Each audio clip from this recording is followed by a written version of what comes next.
I was very happy to be asked. And Paul Castle sent me a message this morning. He lives about maybe 5 miles from me. So Paul's my neighbor.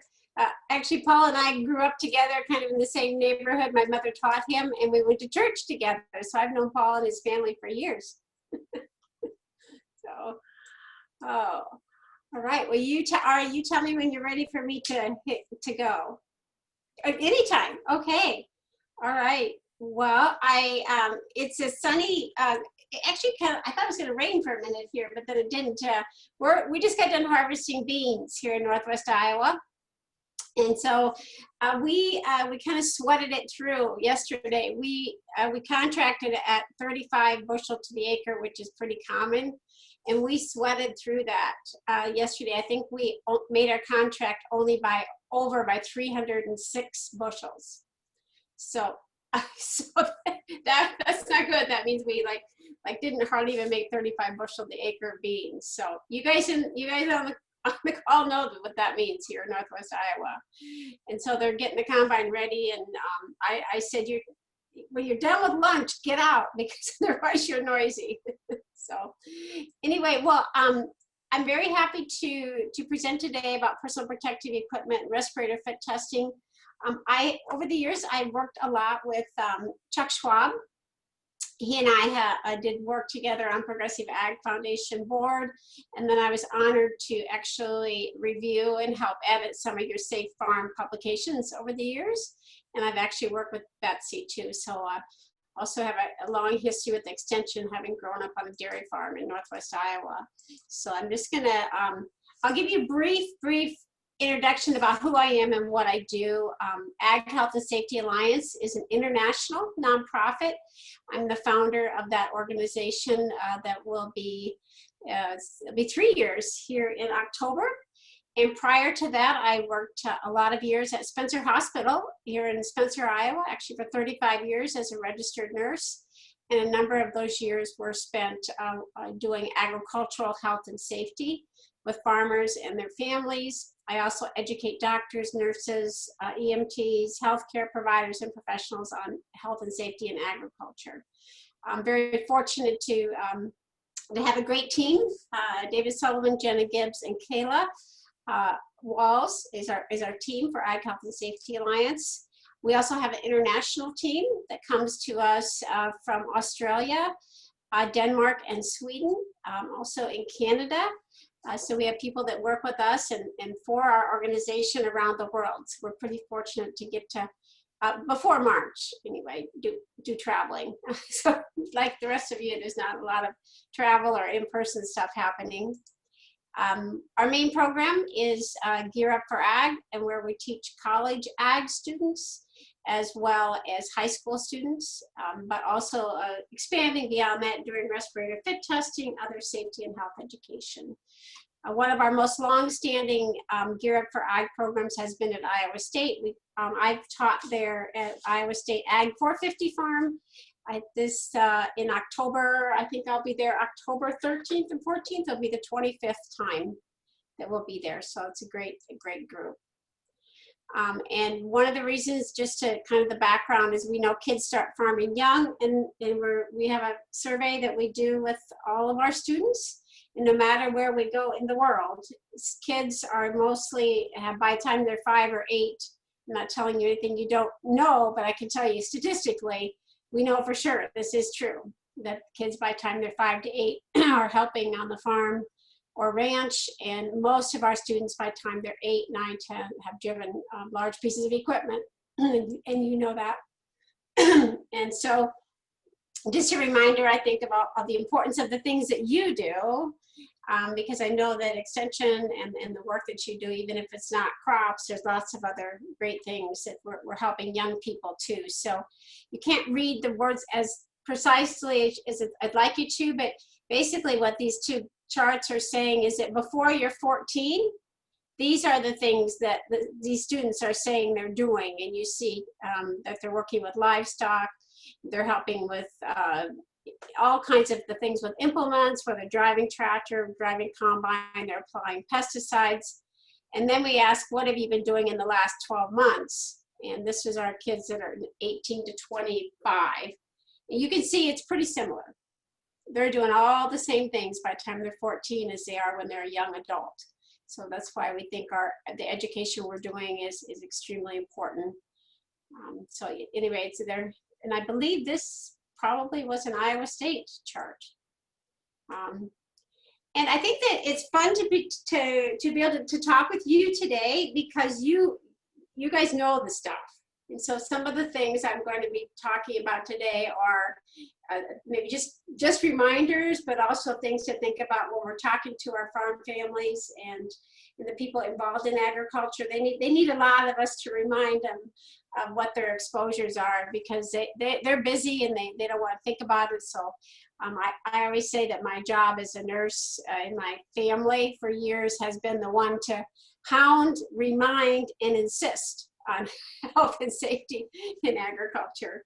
So as we move along, I'll probably, Megan, ask you, or Virgil, some of you, just some questions as we go, because I have some questions too about extension right now. And I think the first one I wanted to ask now was, have you been able to, I know the pesticide applicator certification you didn't do those in person, correct?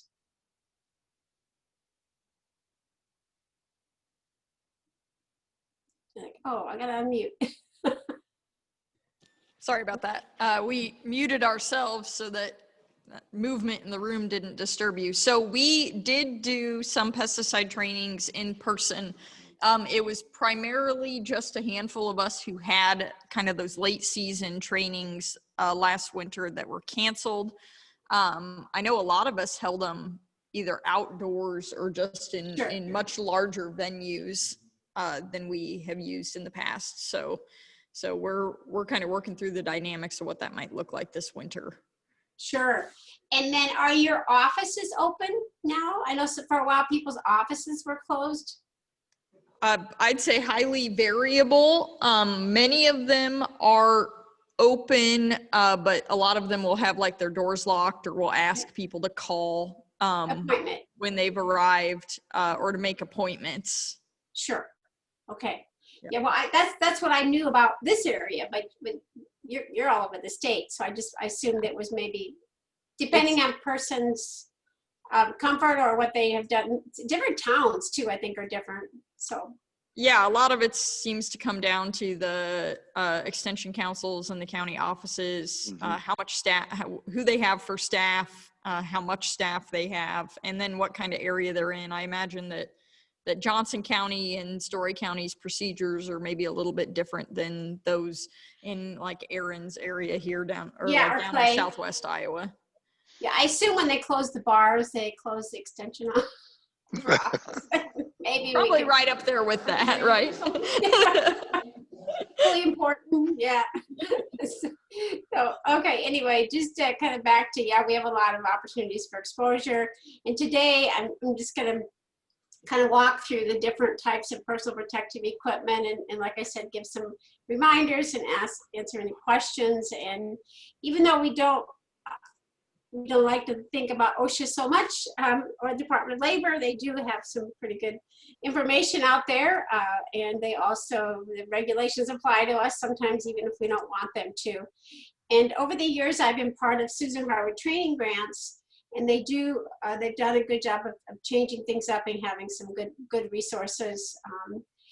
Certainly not as easy to find as resources on your website. I did go today, this morning, and look through the Iowa State Extension website, and it was very easy. Just to, I don't know who's in charge of that, but to let you know that it's well put together, and so that was nice to see that. And I'm sure all of you know about the hierarchy of controls and how we really want to remove the hazards if possible. I can tell you that most of our farming population could care less about the hierarchy of controls.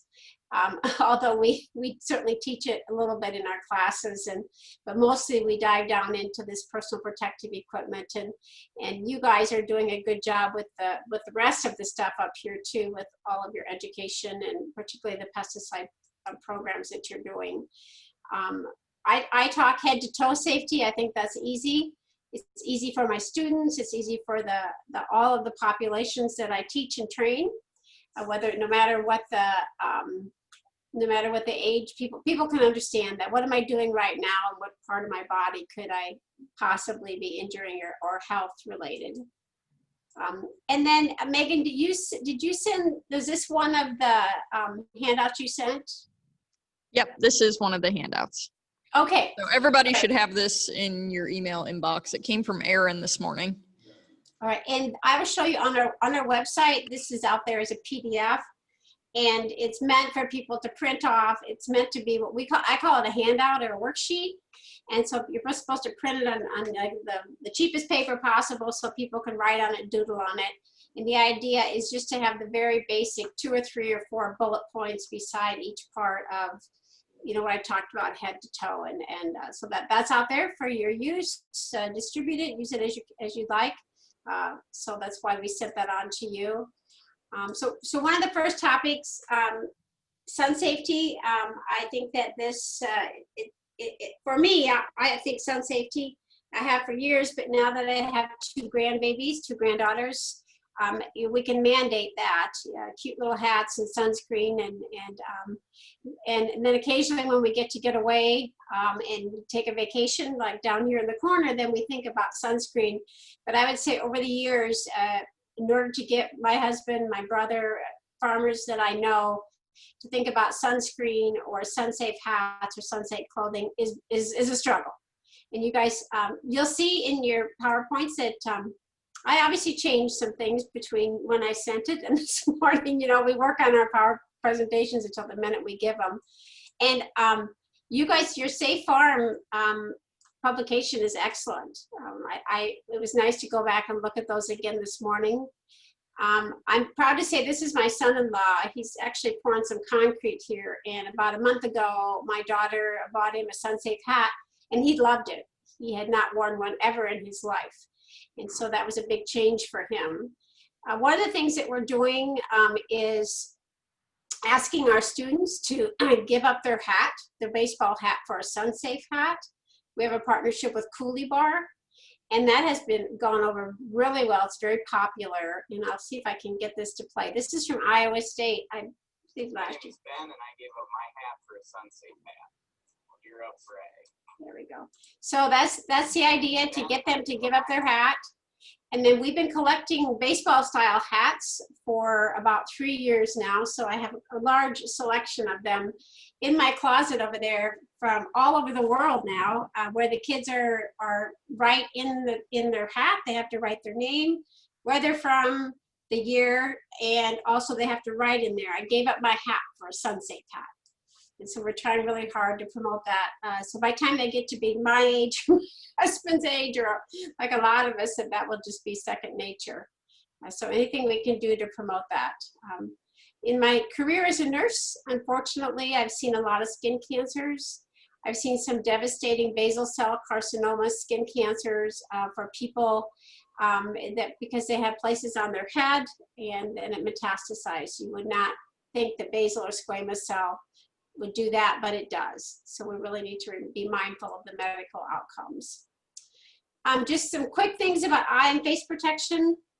And the things I have in my slide are things that I want farmers and ranchers and people in agriculture to think about.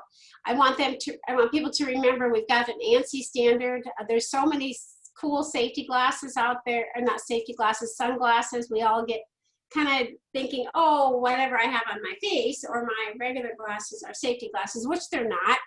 So we're trying to teach the ANSI standard. Also remember about the sun damage. Also over the years as a nurse, understand when we have cataracts and problems with our eyes, it can be definitely related to sun damage.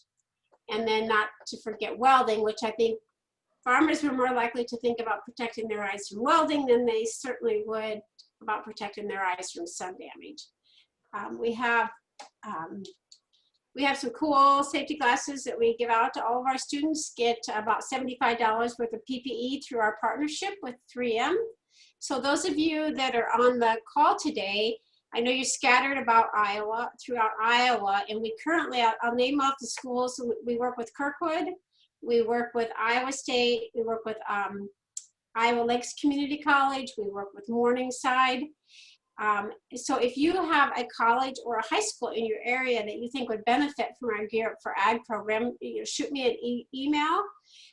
It's generally at no cost to you if we can get some travel money, but each student gets a nice packet of PPE, and we spend anywhere from 2 hours to 4 hours coming in doing an interactive education. We will, of course, this year need to find ways to comply with all the regulations with COVID-19 or some of the rules that are in place, but be excited to get to more places in Iowa besides all the places we go in the nation and around the world. As much as my farm people don't like me to talk about OSHA, I do want to remind them that things have to come from somewhere to make sure we have a standard. So I just am a reminder that this is the standard related to personal protective equipment. And so that helps us when we're buying products. It helps us when I make recommendations as a nurse or a safety and health professional, like, okay, this is grounded in some kind of research from NIOSH, which of course, trickles down to OSHA, the regulation piece of it, but mostly interested in talking about the NIOSH. So we want to remind people of the proper fit and size and shape. I'll just put these on. We try to remind people that not all safety glasses fit everybody. These are a great fit for me. I'm just going to turn to my side because if you can't slide your finger up underneath or to the side, that means they're fitting me. And actually there's kind of a cool little caliper thing that you can use, but actually your finger works just fine. And a lot of women and men with high cheekbones and thinner faces a lot of times have trouble finding safety glasses. So remind people the right size and right shape for their face. And we also are gathering up videos from all over the place where students are. Hi, I'm Paige. Today we learned about safety glasses. What I learned is that on their safety glasses, they should say that they're at least C87 proof. Gear Up for Ag Safety. So it's the ANSI standard. And just a reminder that people can look. You can look on your safety glasses. Sometimes it's usually like right here. It can be right here on the bow, and definitely it should be on the package. I don't know if any of you have seen the ones with lights on them. They're here on the side. And I don't know if, I know that for what usually happens is you got a flashlight, you're trying to fix your combine or some little inside your tractor somewhere, and you've got a flashlight stuck in your mouth. And these you can just turn on the sides. There's a light here on both sides. And then you have the ability to see where you're at instead of with the flashlight. Those are pretty cool. And then there's also the ones with the diopters in them. So if you're struggling because you need your glasses, there's ways that you can protect your eyes without necessarily buying the safety glasses with your prescription in them, although that's what we would really recommend. So remember, people, right size, right shape. Make sure that your ones with ANSI standard. So those are important things to do with your safety glasses. The other one is hearing, and one of the things I made the change in from the PowerPoint I sent you, Megan, is I did tuck in your Safe Farm publication right in my presentation. I think sometimes we, as the people that do a really good job, we kind of forget what our own resources are. I know I do it sometimes, but just a quick reminder to you guys, you've got great stuff. Make sure your people are getting it, and we'll certainly promote your resources as well. And no matter which college or high school that we're in, we know that at least 50% or more have ringing in their ears, and I bet all of you that I'm talking to today have probably had ringing in your ears at some point. If you have had ringing in your ears, that means you've been exposed to noise loud enough to cause permanent hearing damage. And it could be from maybe a piece of machinery, it could be from a chainsaw or a jackhammer, or all of the things that we use on our farms. But generally, we're talking to people in this music. So I'm not sure what the age bracket is of the people, in all the rooms, but I assume that everybody's been to a concert of some kind, and you probably left there with ringing in your ears. And Megan, is anybody like nodding their head? Yeah. Yeah. Yeah. So, or the other thing is called muffled speech. So if you get in your car or your vehicle, whatever you're driving, after you leave a concert, or if you've been working and you have to raise your voice to talk to somebody, that's called muffled speech, or you're shouting at each other.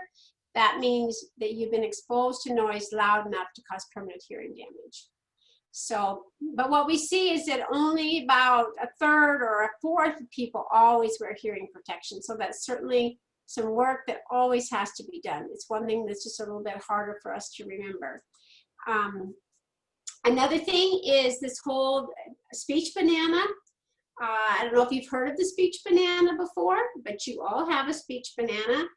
And it represents the frequency of sounds and speech in language. So if you put up an audiogram, that's what we do to test your hearing. And there's a place in here, it's called the speech banana, and that's where we hear all the consonants and vowels. So no matter what language, if you lose your hearing in this spot of the speech banana, that's why words don't make sense. That's why words begin to sound alike. That's why when I'm talking to my husband or my brother who have some hearing loss, they misunderstand what I say. It's because of the speech banana. They've lost hearing in this area here. So that's a really great reminder to tell people, if you're talking to them about hearing protection, say, hey, protect your speech banana so you can understand what people are saying. I'm going to go back just a second here. We've got a question whether that works with selective listening as well. Yeah, that's a question we usually get from the men in the group. No. It's almost like you knew that. Yeah, I did know that. Right. Or like, I will have to admit that when I'm repeating myself more than once, I get a little crabby. So by time I say it like 3 times, then somebody thinks I'm mad at them when I really didn't start out mad at them. But it sort of ends. Quit making us repeat ourselves, Josh. Yeah, Josh. Josh, I don't know who you are, but yeah, Josh. I do have, I'm just going to show you some things as we go through the presentation. The part of me that decided not to drive to Ames is the part of me that's struggling now, like, oh. So I'm just going to stop sharing for just a second here so you can see what I'm showing you. So just a reminder that if you're going to do a hearing protection, you want to have the highest ANR rating possible, noise reduction rating. So that means, let's take, for example, if you have something that's 100 decibels and we want everything to be 85 or less, you want hearing protection that can get it down to the 85 if possible. So the 22, and then you have to subtract some because that's in the lab setting. Some of our best hearing protection are actually the plugs that you put in your ears. And these two I like a lot because they're called no touch. So the no touch means that I don't have to roll these to put them in my ears, that they have a insert right here. So I can just raise my ear right back here and then push them in like this and do the same on the other side. So the technique I'm showing you right now is the proper way to put in hearing protection. Raise the back of your ear, straighten your ear canal, insert the hearing protection, and then hold them just ever so briefly until you can see them, hear them, feel them expand. Some of you do have to roll. Now you can tell if you have hearing protection incorrectly if you go like this while I'm talking, and this is where if I was there, I'd hand these out to you. If you go like this and there's no change in how loud my voice is, that means you did put them in correctly. If you can't get that to work with the ones you chose, then choose another kind. These purple ones, if you have smaller ear canals, those are great. These have an NR rating, RR rating of about 33. These were 22. These are our muffs. So obviously those are better, but if you don't like those, at least do something that you'll wear. If you haven't tried bands, try them. these are my husband's favorite. He shoots, he hunts, he works with, lots of equipment and farming. But these only have an NRR rating of 17. But if he chooses to wear these versus nothing, then it's better, because you can just drop them down around your neck. So find hearing protection. Encourage people to keep shopping, because there's a bajillion kinds. Honest, there are. Because we're protecting our speech banana. We're preventing arguments and things like that from people we can't hear us.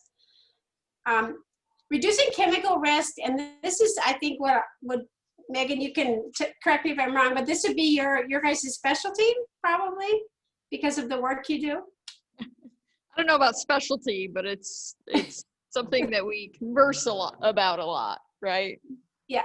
See, One question, I have a couple questions for you. So there's a pesticide applicator manual, and I clicked on it, and is that available in a PDF at all? It looked to me like I could order it for $25 and it gets sent to you, or tell me about accessing these three particularly.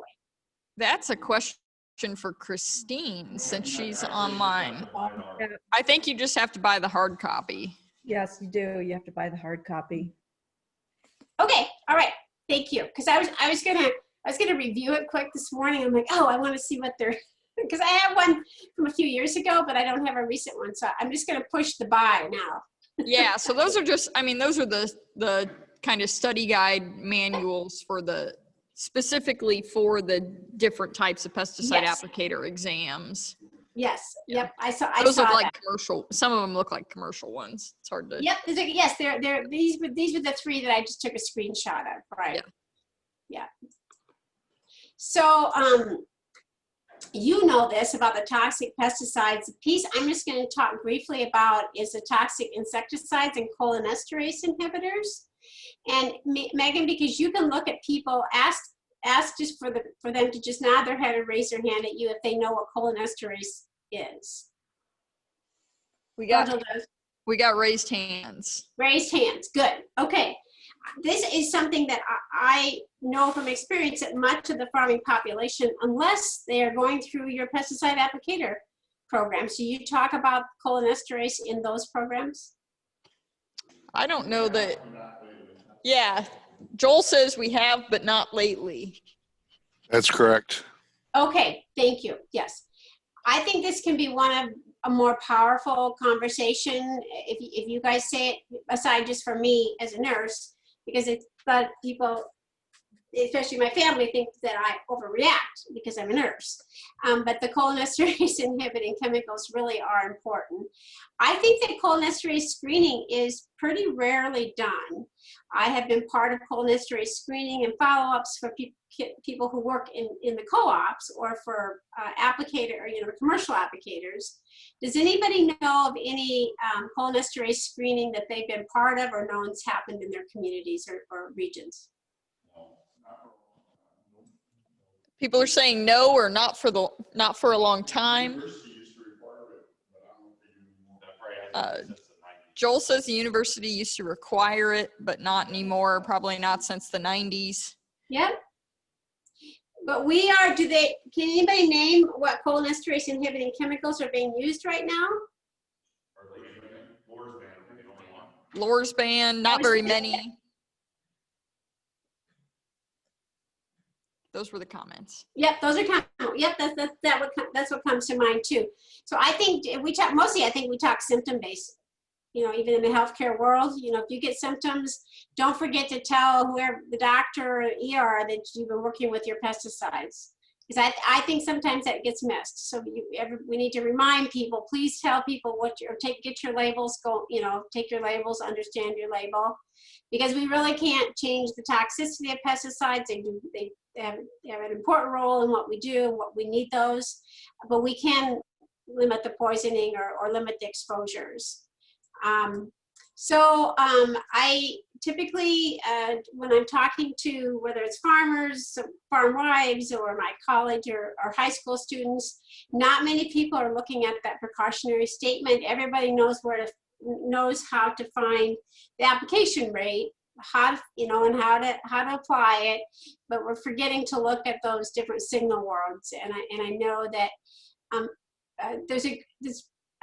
what percentage of people are taking your pesticide applicator trainings? Like what's your numbers? Like how many people take those in a year? Or is it every 2 years? That's a good question for Christine. Yeah, Again, it's glad she's on. they have to attend it every year if they don't want to retest. Okay. And we have 13,000 plus private applicators and 11,000 plus commercial applicators that go through our program every year. And if we compare that to the number of farmers in Iowa, what are we at for a percentage or? Well, for our farmers, only those that are using restricted use products need to be certified. And so I don't have that value for, all farmers, but about 80% of the private applicators that are certified come through our program. Roughly. Roughly. Okay. Yeah. So you guys are reaching a huge number of people. Yes. You guys, it's powerful. You guys have access and how long is that class now? 2 hours.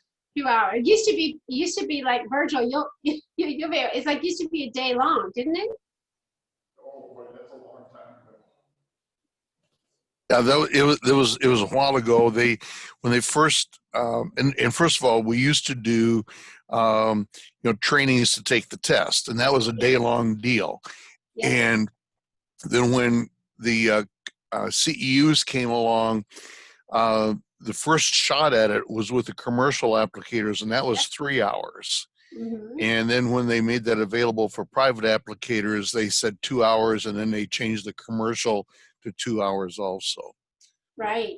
Yeah. Because I used to be part of those in Clay County, and then I would come and bring things and show them things. Mm-hmm. So, but in 2 hours, you're getting just the basics out. That's not much time. And you're relying on the people that you're providing information to in that class to do additional reading, or you're hopeful that they also will do some work on their own, I assume. But I will tell you that as healthcare providers, it's up to us to also understand these things. And that's not always the case. So we need to people need to be reminded to help us out, help the healthcare providers who are trying to take care of you when you get sick. And it's related to your use of pesticides. So make sure they know what you're doing, because these things are important. And this clearly used to be in your training materials, something similar to this, and I assume it still is. And then also, we talk to our students, and I'm sure that everybody is always trying to think about what's the least I can do: long sleeves, long pants, how many, coveralls. And right now, there's a lot of PPE shortage. Can you tell me about that from your perspective? Anybody? Like, what are you hearing from people? Yes. So this last week, I had a farmer get in contact with me just to have a dust mask for combining corn because he can't find anything anywhere. And I happened to have some N95s left in a box that I'd used for some other things, so I mailed him a couple, but he can't find them through any supply. Most of what's on Amazon is out of stock. Gempler's is out of stock. The KN90, the Yeah. Chinese version, the Chinese standard. So pretty much the only ones that I've been able to find, right? Like Menards has respirators or dust masks, but they seem to only have the KN95 ones, the Chinese standards. And I don't know anything about those, right? So there's recent information or testing there's testing being done on those. And I think what I heard most recently of this week was they feel like they don't meet the US NIOSH standards. Yeah. We'll talk about that a little bit more. I might have some thoughts for you about that. We'll talk about that a little bit more as we go through the respirator things. So one of the big things that I would say that we worried about this spring was what can farmers do, right? If they're using a pesticide or they're in a situation that requires that they use a respirator, and I mean, we just can't get them.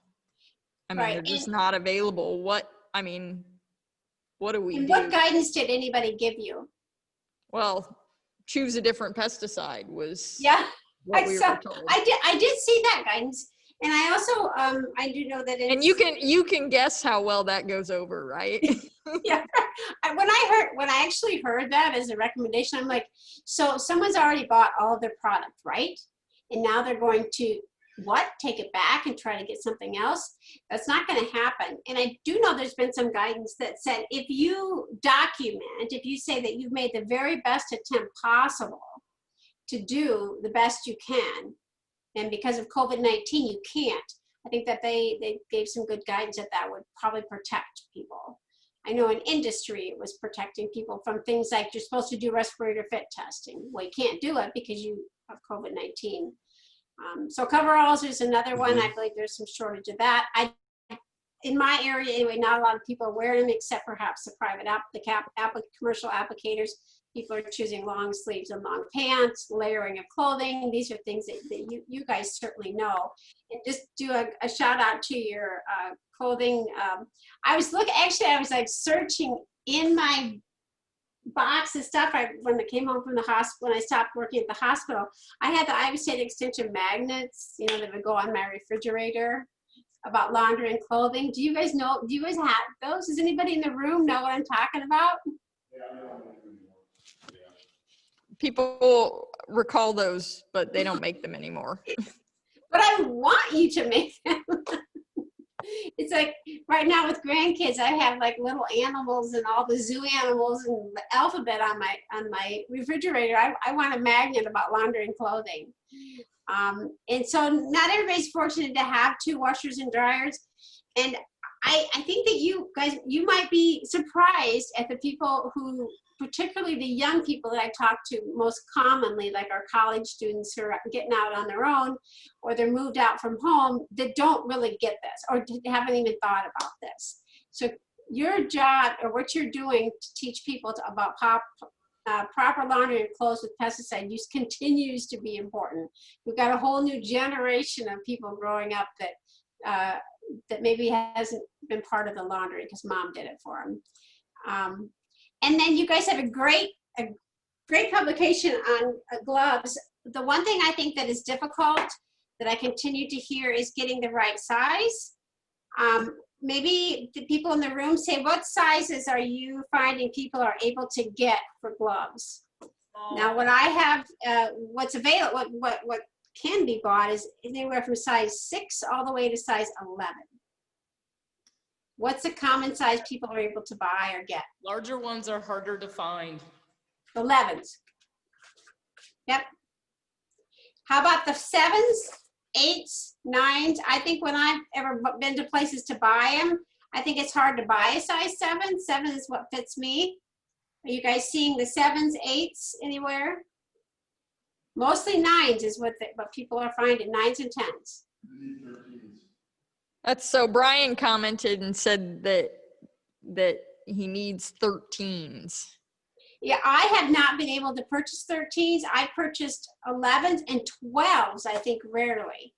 But it's a common problem. We just have to keep reminding people to remind the people to buy the stuff for us, whether it's an elevator or even, I know I've had some success with Baumgars here when I've talked to them about trying to get other products. So you guys have a lot of possibility of helping get more things in stock. Now, there was a glove shortage for a while. I've not heard of that lately. So that at this point in the year, it's not going to impact our producers so much anyway, but particularly this spring. And then eyewear, of course, they also have to meet the ANSI standard. And my dad passed away a couple of years ago, actually longer than maybe 3 years ago. And when we went through his garage, I found these, and you can see. I'll just stop sharing. These they look like they've been through many years of use, and he should have. You know, he obviously maybe couldn't see through them very well. The strap. Is that a little hint of Truffland we see on them? Yeah, probably, most likely, right? And you know, actually, and then further, like in a box, I found these, and they're ones that I had given him. I was like, I can remember, like saying, now Dad, you should get rid of these and you should wear these, which I gave him as a gift or just gave them to him. And so these remained in the box. He probably thought these are just fine. And then I'll save these for another time. So they did not get used. So they're part of my demonstrations that I do. But I think that's fairly common, that we're not good at replacing things. And that includes safety glasses. Safety glasses with scratches on them cause stress. In some industries that I've worked with, their individuals get new safety glasses once a week. I don't know many farmers that will change their safety glasses once a week. And they buy the cheapest kind, they make sure the people will wear them, they make sure they like them, and then they change them. So I bet some people in the room have actually a little bit guilty of having some safety glasses they've had for a few years. We don't know what you're talking about. Yeah, few months, few years, few decades, maybe. Yeah. Mm. Yeah, they're not too terribly expensive. Maybe anywhere from $2 to $7 or $8 or $9 or $10. And then also remember they're tinted. But the goggles, particularly, we also need obviously change those out. So just some reminders to remind the people, including maybe yourselves, guys and gals. And then the footwear, I think that in all of the people that I've talked to, good understanding of this until we get to the fact that people want to wear their leather work boots, or they want to wear their tennis shoes or something besides something that will protect their feet, and reminding people to look at the label. I'm not a fan of the coverall ones because they're a slip, trip, and fall hazard. And I know that when you have time or when you're part of your pesticide applicator training, we talk about things like don't tuck them in your boots, things like that. So I think that feet are one of the last things people think about. And one of the easiest things to do, just buy something that you're willing to throw away or get your good PVC boots. Then the whole storing of personal protective equipment to make sure when you get ready for it, it's not dusty and dirty, and that maybe throw things away, get things labeled. And particularly now when there's a shortage, I think there's a lot of people advocating, check these things out ahead of time. It may take you a long time to get something to replace it. Goggles were also, were in short supply in some areas of the country because the healthcare workers needed those things. And so that was another thing. So more of my time, I'm just gonna stop there and see if there's any questions before we move on to respiratory protection for the next 45 minutes. Because I'm done at 2:30, right, Megan? Yep, that is exactly right. Does anybody in the room have questions? We got Comments? people putting on our face shields for our extension presentations. It looks like Virgil has a question there. Yes. Yeah. Once I get into Southeast Iowa, it's very difficult to find personal protective equipment. And, you talk about, okay, we need to get the right size respirator or the right size glasses. Well, if you order them online, how do you know if they're the right size and so forth? And so I was wondering, have you had any experience in trying to get local people, and you mentioned boom gardens there, but I guess I'm thinking of the local co-ops, the local agribusinesses, to actually carry some of those things as a revenue center. Right. I wish that they would. I was very fortunate to work at Spencer Hospital and be part of initiating AgriSafe of Spencer Hospital in 1990, and that was there until 2014, and that's exactly what we did. Is that we carried all of this stuff, all of the various sizes. And so when that closed at Spencer Hospital, that left a big void in Northwest Iowa. And the Clay County Fair, which I'm sure a lot of you are aware of, we sold thousands and thousands of dollars worth of that stuff because people could try it on. That is a huge void in agriculture in general, all over Iowa and all over the nation, that there's no place where people can try things on and figure out if it actually fits them. I think, Virgil, one good alternative besides stocking it and selling it is to have samples So where you would go to the different stores in your community, find out several things, and it would be a demonstration. And so you'd have it in Tupperware, you could have it on a display. People could come in and to you, look at things, touch things, try things on, and then you would have a listing of where they could go buy that. That's about as close to selling it as possible without having to sell it. So you don't necessarily have to stock it to help people to be a good resource. The ultimate would, of course, be to stock it as a revenue source. Right now would be a tough time to do that because it is hard to get for anybody. And I work closely with 3M because we need the product for our students. And they continue to say, medical is our first priority. My resource or my who I have a contract with to buy when I don't have what I have is called Airgas. Has anybody heard of Airgas? Airgas could give Extension a contract. That's what they do. They contract for somebody else to sell it. So if you as a organization, or I don't know what you call as Extension, would go to Airgas and say, we'd like to stock certain things, they would drop ship. And then you could decide, and then you would have a contract that would be good for all Extension offices. And then it allows you to sell it at cost or at something a little above to include your shipping. So two opportunities: work with a wholesaler, have a contract with them, or just simply stock samples of what's available in your community. So somebody can go then to the store, Baumgart's, Menards, the co-op, wherever it might be, and know exactly what to buy. So if anybody's interested, Thank you. Yeah, if anybody's interested in getting that set up in your community, your region, let me know, because I'd be happy to help with that, because I've done that. Okay, good question and good observation. It's tough because when you go to and try to, particularly respirators and gloves, it's in a package. You can't try it on. You don't know if you have the right size or not. Yeah, you know, we had some discussion in the spring before all the COVID stuff about the possibility of some of the Extension offices actually doing the fit testing, not the check, but the test.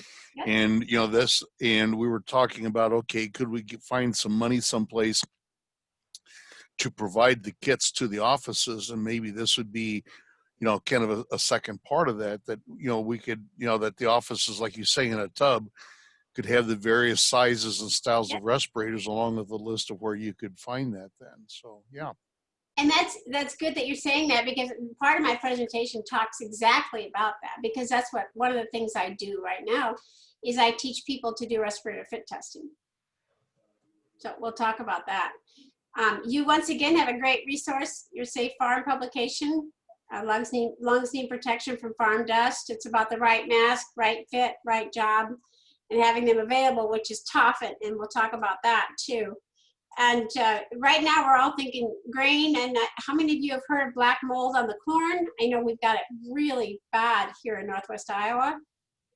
Yeah, so I'm concerned. I'm very concerned about our people that don't have even N95s, and they're going to be dealing with that black mold. We're going to have people that are really going to have some problems, and their symptoms are a big deal. As a registered nurse who spent years doing respirator fit testing and asking these questions, we have lots of people having symptoms that means they should have been wearing a respirator. There is a publication, it's called Respiratory Protection During COVID-19 Pandemic. It's this one right here. If I click on it, it should come, opening. This best practice for agricultural community, this is on our website. It's probably available other places too. I worked with two of the ag centers, and then this was also went through the CDC and NIOSH. And this was the best recommendations that we could come up with about what to do if you can't get respirators. And it actually just drills you as far down as you can to using one of something like this. If you can't get an N95, and get P100 to put on it, because these are available right now. You can buy these from Amazon. For a while you couldn't.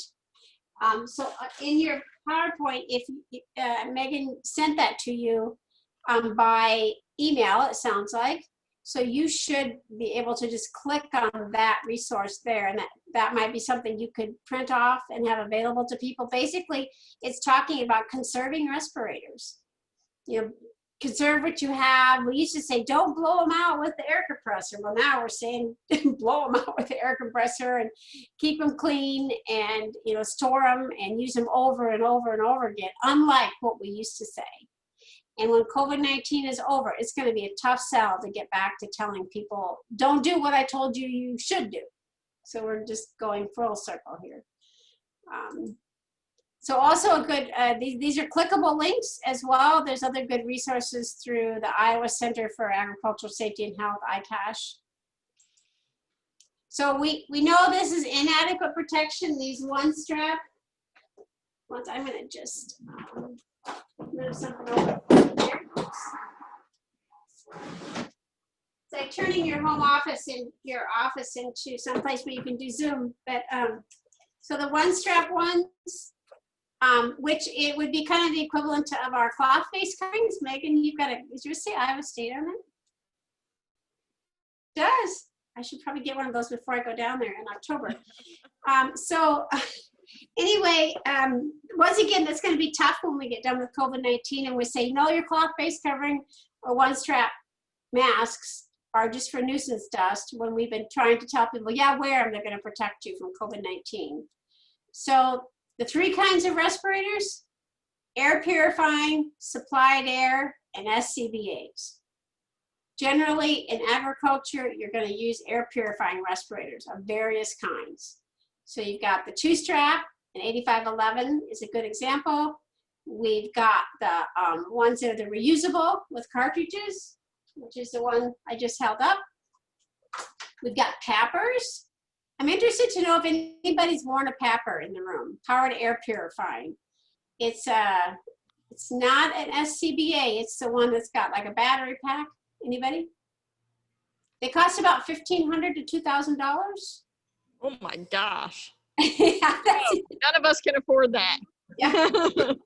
There is a farmer over here in eastern Iowa that is extremely allergic to corn pollen. Yep. And so when he's scouting his fields, as soon as it starts to pollinate, he wears one of those out there, and it could be 97 degrees, and he'll have that on out there. And the reason at 97 degrees, he's cooler in that than it's like having a little air conditioner on your head. Yeah, it's cooler than anything else, and it's got that filtration. You don't fit test them. You can put on your the backpack here. This is me down here, and then you can put different filters on that and use them for chemicals and stuff. So those are people who have claustrophobia or have heart and lung disease. They convert to those, and then we of course have our full face masks that some people are wearing depending on the chemical or the pesticide or fumigating, or in their hogs or poultry. So the three things, N, R, and P. So I'm going to hold up some things here to show you the difference. So this one, I'll grab my N95, which is one most of you, it's 8511. You can see, I got to get to the right spot here, there. You can see that it says N95. That means not for oil mist. This one is a P95. That's an 8271. That means for some oil mist is present. So those are two important things to remember, particularly if you're working with some of the pesticides, which have some oil mist, use of oil mist in some of the agents. And then the R series, which I don't have on, some resistance to oil. So the N, the R, and the P are important in your two-strap air purifying respirators. So these are examples. The ones that people are, there's ones without a valve. That's by 8210. The valve helps with exchange of air so that your glasses don't steam up. It makes it a little bit more comfortable, but it's essentially providing the same protection as the 8511 with a valve. If you look at the 8271, you look at the back. This one has something that we can get a better seal because it's got full contact. If I look at my 8511, I've got 5 contact points. This has full contact. This one is going to seal a little better. One of my new favorites looks like this. It's called the 9211. And the reason I like it is because it comes in the back like this. You can put it in your pocket. You can throw it in your truck, wherever you need to, and then you take it out and it fits around my face. It's for small faces. Megan, this would be perfect for you. Virgil, you would do fine in the 8511. Who's the rest of your people in your room there, Megan? Someone should Oh, show here, them. we'll do a tour. Wait, I want to see somebody else besides you. Not that I don't want us to. Oh, he's got a shield on. Who's that? Well, try because Megan's standing next to Yeah, me. we're doing some testing here. Here we got Terry. There's Terry. Okay, he's an 8511. We get him fitted up for an 8511. There you Who go. we got in the back there? Get your fit test done right here. Yep, he could wear an 8511. He'd also be a large respirator. Who else we got? Okay, here's Angie. Oh. Oh yeah, she would love a 9211. That would be great for her. It's a cup of lavender. Okay, here we go. I have a really It's hard to. It's like you guys have masks on your face, so I can't tell your face. I can tell you, I've taught respirator fit testing, and it's tough. Who's this guy here? You went a little bit based off how well they wear the same mask I am, right? So you can see how it fits me compared to how it fits John. It's got a big beard. There we go. It's like everybody looks kind of the same. He's got a beard. Do you have a beard? I think the bigger one. Yeah, we got a lot of beards in the room here. A lot of beard guys. Okay, Warren's back here. He's hiding a little bit. there he is. All right. Thanks for doing the tour.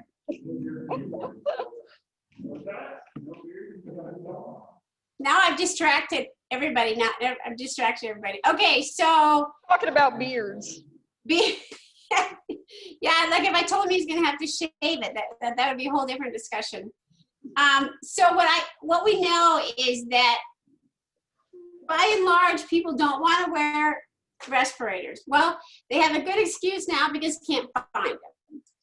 But I can tell you also, based on symptoms, based on what I know about the general population, having been a registered nurse for over 35 years, that respiratory disease is prevalent in agriculture.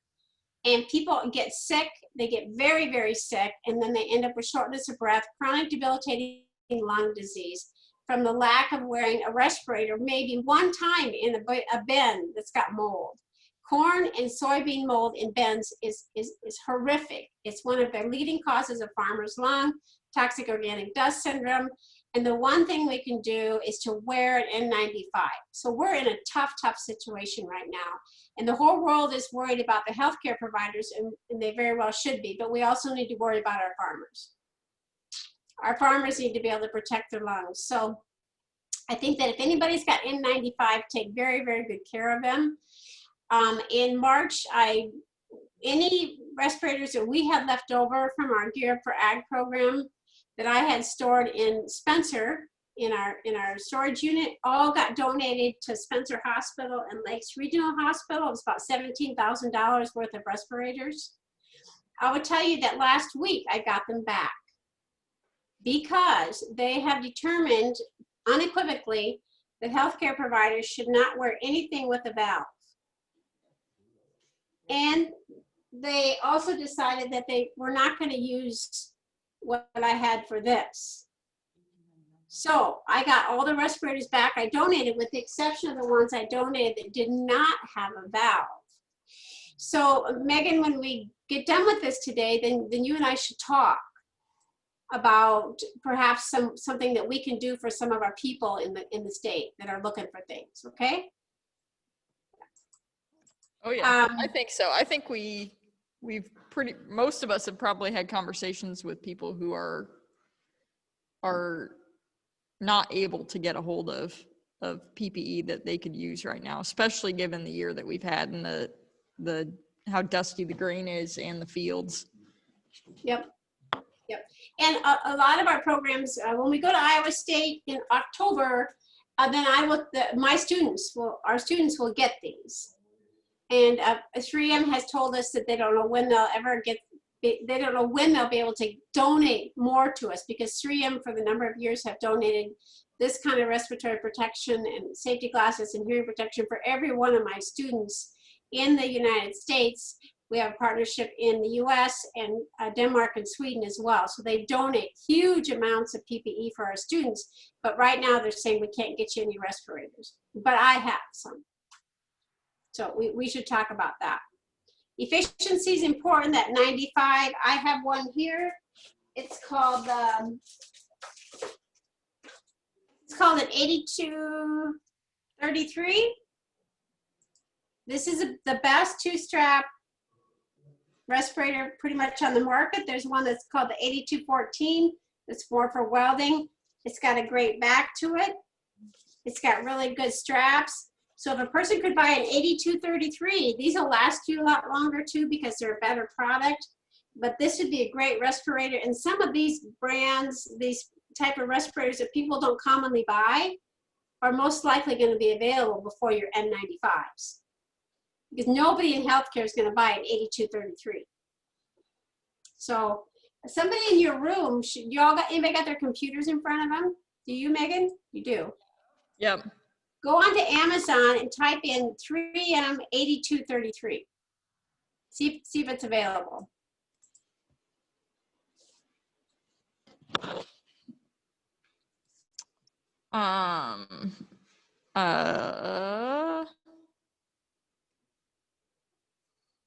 I'll keep talking. No, it is one that's listed as prioritized for organizations on the front lines responding to COVID-19. Yeah, and that's interesting. I think that will continue to get sorted out, because the people on the front lines are not wanting anything with a valve. So, okay, moving on to the half mask. Here's a thing of 10 of them. Yep. It says lead paint removal valved respirator 8233 PC1B. Yep. You can buy 10 of them for $139. That's a good price, because sometimes they're as much as $20 if you buy them singly, like at Ace Hardware or Baumgars. But they cost me about $8 to $10 a piece. They do. Wow. Even when I buy it wholesale. But that is a really good option in place of an N95. Yep. It's better than an N95. So I think that helping people understand the options are going to be more expensive, because they're going to be something that you wouldn't think about using. And this is another one, this half mask respirator. It looks like this. They come in the different brands. This is a 3M. I of course show on 3M because they give us a bunch of product. But North is another one. So this one at the top with this P2091, this will provide the same protection as an N95 two-strap respirator, except better, because you can get the right size, small, medium, or large. So this is where I'm pushing people, is here. And because it's reusable, right? So if an N95, it's going to wear out pretty soon, pretty quickly. But if you've got one of these, if you've got black mold on your combine, I would absolutely say wear this, even if you could get an N95. These are available on Amazon, because then you can clean it up, wash it up, and just replace this. So that's what I'm recommending for people. There's also all the different cartridge choices. Here they are, whether it's ammonia. This one here, this is my pesticide one, organic vapor, but it's got my pink pre-filter built right into it. Or you can just get the pesticide one like this. So there's always a question about this pre-filter. See, this goes on top of it. I'm just going to stop sharing my screen so you can see better. Okay, so this is your pesticide and paint. It's an organic vapor. Then you've got this pre-filter that can go on top of it. A lot of times when people are buying respirators, you'll see they come with just this when you buy it in the package. Okay, but if you want to keep out the dust on top of whatever, then you're gonna put one of these on. But this time of year, nobody's gonna need that pesticide one. You're only gonna need something to keep out the dust, particularly that black mold. It also lightens up your mask, make it more likely to keep using it. So that's a good option. This one, this of course protects your eyes as well, but you put the same cartridges on it. People hate it when they first start using it, but the people I work with in poultry end up liking it because it protects their eyes. Hogs and hogs and poultry are the people that are using that. Supplied air, manure pits, confinement buildings, fumigation. And do you guys talk about this in your applicator training? Do you talk about these kind of respirators? No, not really. I mean, not to my knowledge. I'm looking around seeing people shake their heads, at least not recently. And I don't know that, we have a manure applicator certification program. I don't know that they have covered that topic either. So the next one that I click on here, this is the PAPR that I was talking about, the $1,500 one that if you have it and you spend a lot of money on it, you'll wear it. Oh, there, Betsy says she talks about them in fumigation commercials. Yes, fumigation, yep. Yeah.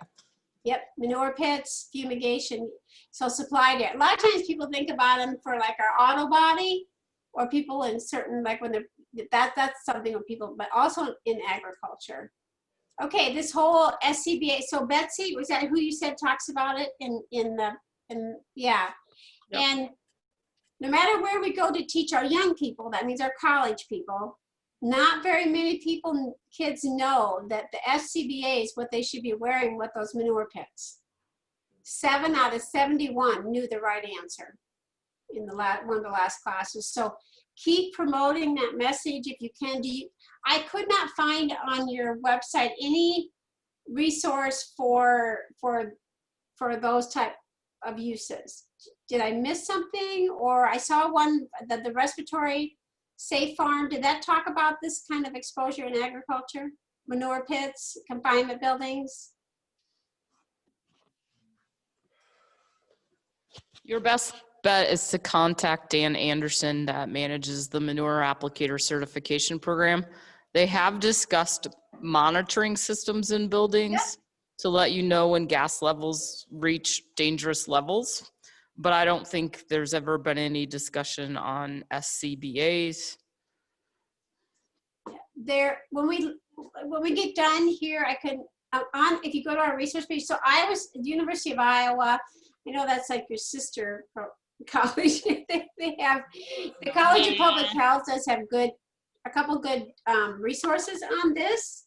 And they also have where they can rent out or loan out those monitoring devices.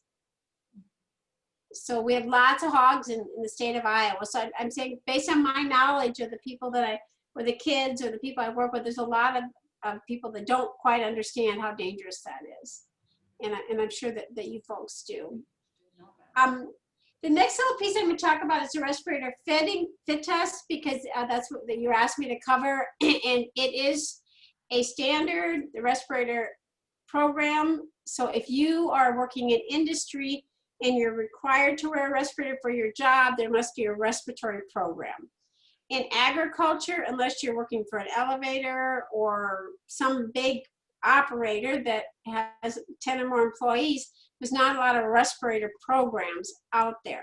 But there are pieces of it that make sense for agriculture.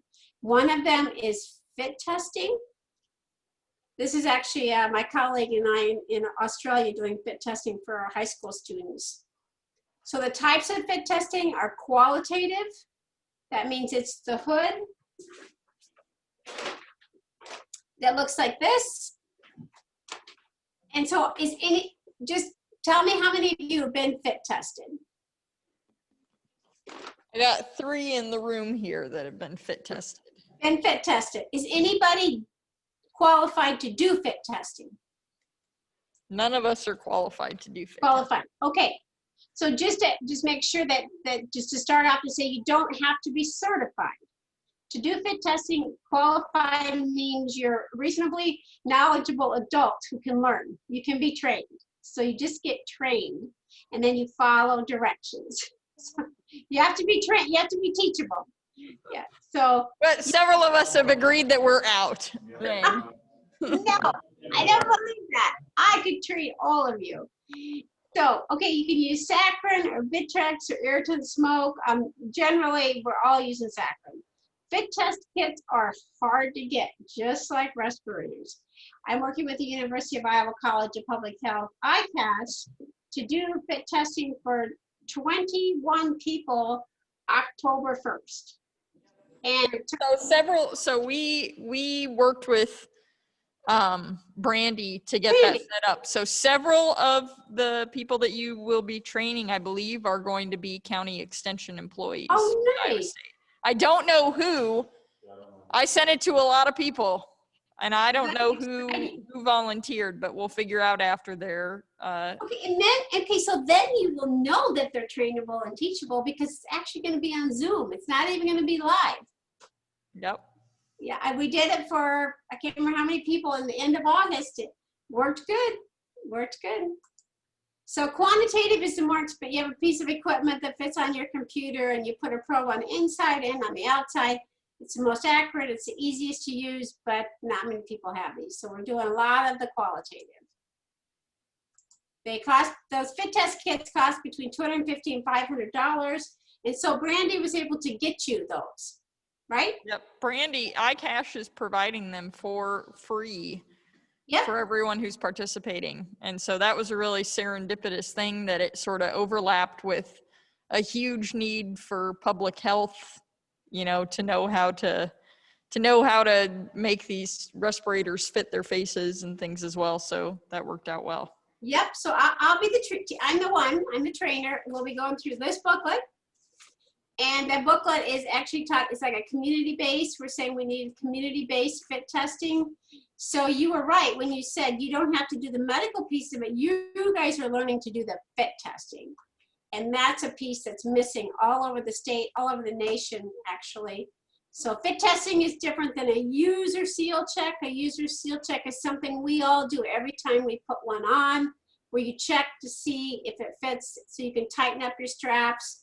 Or in the case of a two-strap, that tells me that maybe it's getting worn out, that my straps, I can't get it snug enough on my face. So user seal check, completely different than fit testing, but also equally important.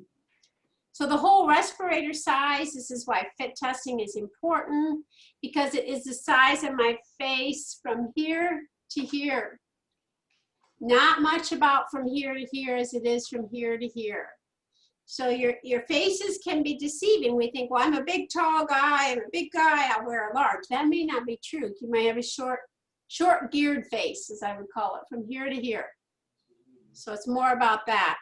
You can see in these pictures here, I have my Missouri students, I was unable to go there, so I had to send them respirators, so I made them measure their faces. And it was some pretty fun stuff. So we had males and females, and you can see their face shapes, sizes and shapes are different. Small, Megan, you're definitely a small. I could tell you if you took your mask off, but just by looking at how that fits. Virgil, we're gonna get you a large.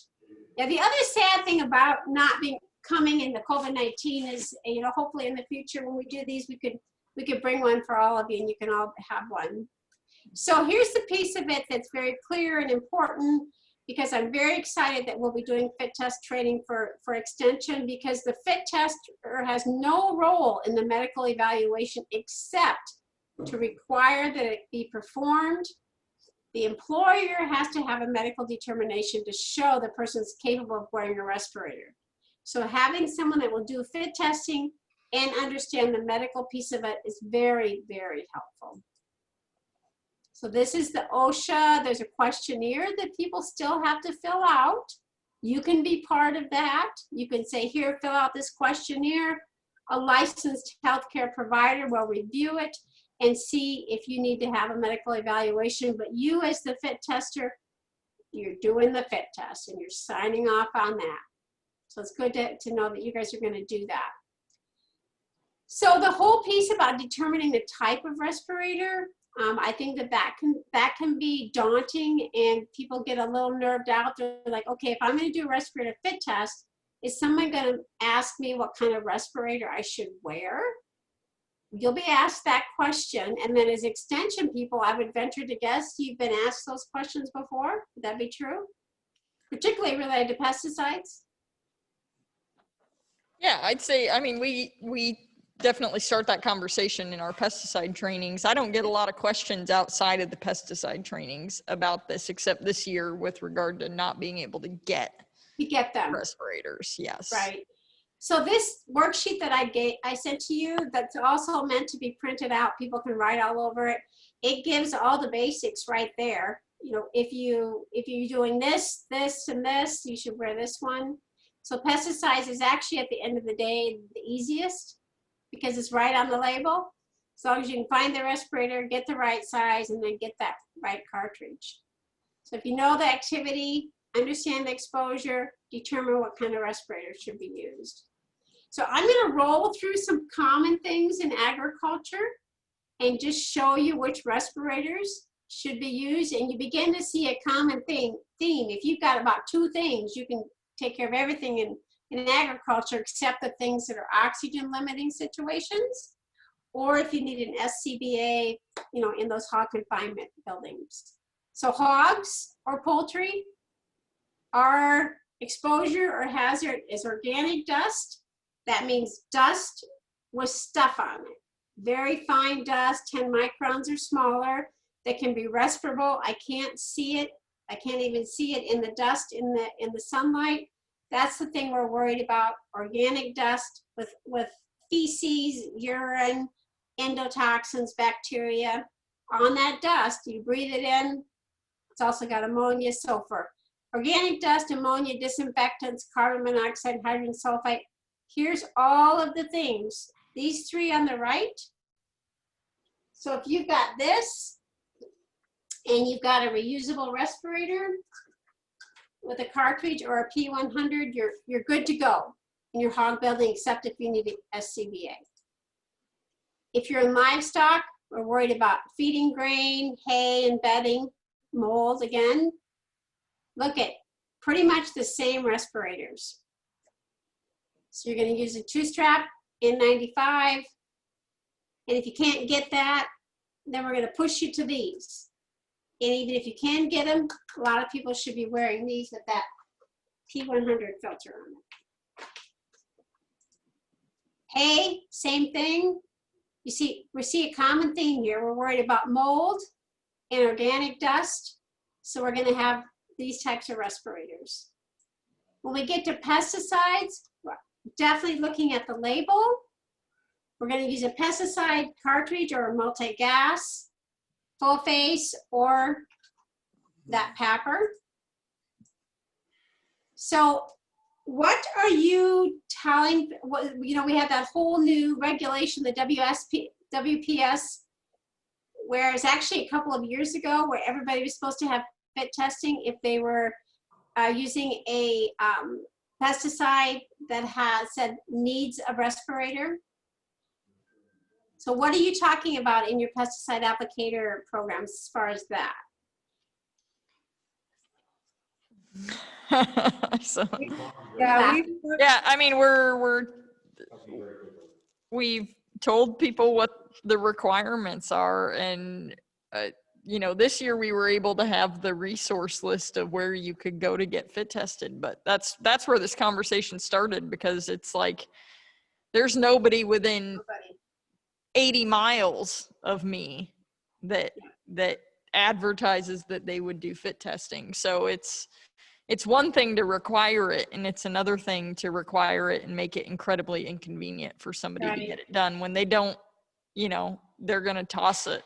You know, we may be lucky if they toss a respirator on to begin with, let alone if they're going to get fit tested before they do it. Yes, and I've been part of conversations in all of the circles, you know, EPA and I know Betsy is, I mean, you guys have done a tremendous amount of work too, and even trying to make the standard. And then it still ends up being, even if immediate family members must comply with all of the following, which includes a respirator training, medical evaluation, fit testing, and record keeping when respirators are required on the pesticide label. So you are exactly right when you say nobody, so what good does it do to have that as a requirement when you can't get fit tested? And so here, I just put in the presentation a couple of examples. Here's a label that says right here, this person would have to have a respirator fit test. And I think the other thing that got complicated was even immediate fit, like if my husband and I farm together, it's just us and my son-in-law, we would all have to be fit tested. So well, obviously I could do it, but in most cases people can't. Here's another one right here, NIOSH approved, these people have to have a respirator. Same here, respirator and a fit test. So it's all, I think that particularly if it's your certification courses, if they're gonna have to come to those, all those labels are probably requiring a respirator, right? I don't know about all of them, but certainly some of them. Okay, Yeah. also keep in mind if it says filtering face piece, they mean this. If that's all it says, you still have to fit test this one. And I think that gets confusing because some people think you just have to fit test the ones that look like this with the cartridge. And that's not true. And if you have somebody that's gonna wear either or, if they can choose between a filtering face piece and the cartridge, you have to fit test both of those. So I do that for a big farmer here in the area that he gives, people can choose one or the other. And I fit test them for whatever respirator they might choose. So I'm gonna skip past the welding and gas or diesel indoors. Hobbies, people are wearing the same respirators for their hobbies and their construction work as you do on farming. We also just want to remind people to keep and store respirators and PPE in a good spot. We have a gear ag bag right here. It's a cooler. People can put their adult beverages or not adult beverages in there and still have room for some PPE. Resources on our website. And then I'm done with this piece of it. I want to talk about lack of respirators and here we go. There's the resource page. And fit testing for just a little bit. So are you saying, Megan, that there's a lack of respirators everywhere for all of your extension people? I would say generally it's very difficult for anybody to get a hold of respirators. I will say that I can find, like, Fleet Farm does not have anything on their website, but they have things, if you look on their website, that says they have it in store, right? But there's one Fleet Farm in Ankeny. So, you know, all these people in rural outlying areas. Oh yeah, there's one Waukee too. Okay. There's several in large cities, but you know, when you get out into rural parts of Iowa, same kind of thing that Virgil said, right? Not only, I mean, you can't show up and you can't try things on and see if they fit, but in some cases you wouldn't even be able to find anything. Over here we have Quad City Safety, but it's pretty hard to get somebody from, down around Keosauqua. Or of course Keosauqua does a fit testing too, but kind of the idea, travel an hour and a half in order to get a fit test done, or to even try stuff on, that becomes almost prohibitive. Well, and it is frustrating too, because people are busy and they're annoyed and frustrated because they can't find it. And then if you say, well, yeah, you could come an hour and a half, and somebody in the comment, Betsy, look, do you see that comment? She said, a great retirement plan, drive around the state offering fit tests. I'll go with you. Yeah, it is a great plan. Yeah, and I charge $35 to do a fit test per person, and I charge $50 if I am going to do the medical evaluation piece of it, because I can do the questionnaire and I can pass them off to a physician if they need that. I can't do the medical. It's different to do a questionnaire, but then there's the evaluation piece of it. So I think a really good option is what I talked about before, is find out what's available locally, get some, or even on Amazon, if you can go and you can say, I know that we can buy this, this, and this on Amazon, get one of each thing, have it in the office so people can come in and try them on. You're gonna have to be responsible for cleaning them. And then have over here the piece of paper that says this is where you're gonna order it, or this is where you can get it locally. And then if you start to have more extension places, people can get fit tested. And it sounds like we're gonna have 20 some more people next week. Yeah, I mean, I think that seems reasonable enough. I just, in the COVID world that we're living in right now, I don't know that that is something that any of our county extension offices could do or even would even want to do. I totally, I think we're in this no man's land right now. I used to do more fit testing. It's a little nerve wracking for me. In the training next week, we'll talk about how to fit test somebody safely. Where they come in, like you have your cloth face covering, right? Okay, so if I was going to fit test you, you keep that on the entire time until I put that hood on your head. And then you take that off underneath the hood, and then I do the rest of it there. And then you go way over there to take that hood off, and you put your cloth face covering on. So there are ways to fit test and feel safe about that. But as far as people coming in your office and touching things and trying things on, yes, you are correct. In the meantime, perhaps just a listing of what's available in the community, in the different stores. Other questions that people might have for me? I know we're right at the 2:28 mark here. If anybody has any questions, you could probably just unmute yourselves there out in Zoom land. Mm-hmm. I don't think we have any questions here in the room. I don't know. I thought this was really useful. I'm getting nods from others in the room that this was a really good conversation. And we appreciate you joining us today, Carolyn. That was just really fantastic. You have an incredible expertise.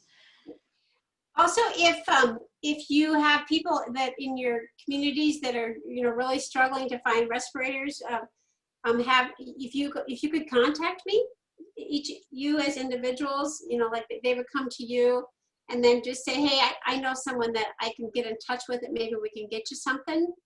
Oh yeah, we got somebody who was tweeting at us that I'll get, or Angie or I can get contact. Oh, Angie mailed him masks. Okay. Because I'm a full service extension employee. She's a full service what? She says she's a full service extension employee, mailing masks out to farmers. Okay, yeah, because I could ship some to them, ship them to you maybe, or something like that. But I think the push right now is for people to go.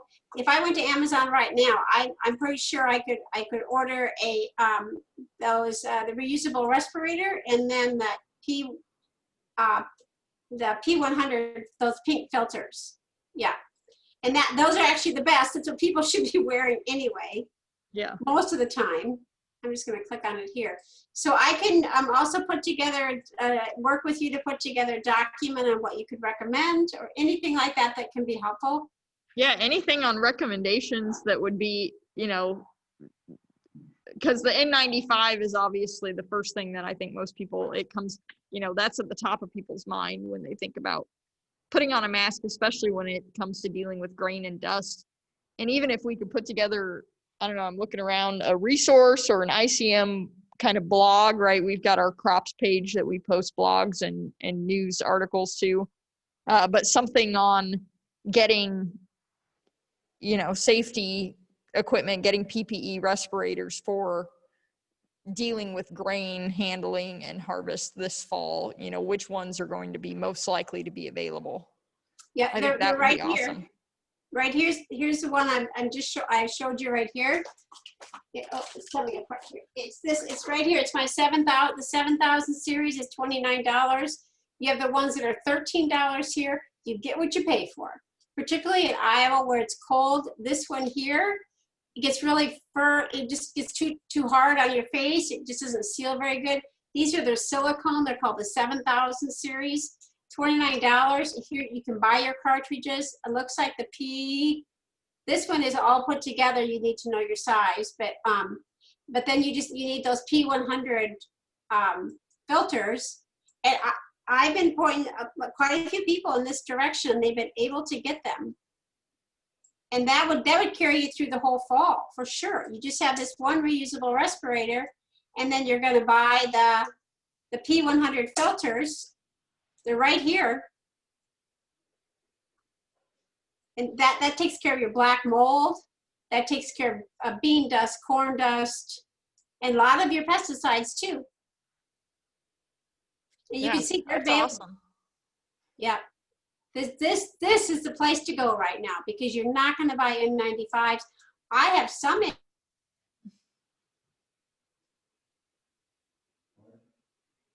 Oh, it looks like you froze there, Carolyn. Hopefully you came back right away last time that happened, but. N95. I don't have. Usually you freeze in some horrendous look on your face. Am I back? There, you're back. Yep. Usually you're like that. Okay. Well, I hopefully that was helpful, and let's plan to set up another time to talk so I can maybe be more helpful. Yeah, absolutely. I think I'll send you an email, you and Christine and Betsy, and see about maybe if we can get something put together here shortly that could be kind of a resource that we could push out to the farmers that we're connected with, just regarding, resources, what's available yet this fall that they might be able to use. Yeah, I'll put aside whatever I'm working on to help you get that out the door. All right. Yeah. Hi, Christina. I don't see you forget people are on the if you don't see their faces there. So. Hi, thanks so much for doing this. We really appreciate it. Yep, happy to do it, and I'll be at Iowa State the 13th or 14th.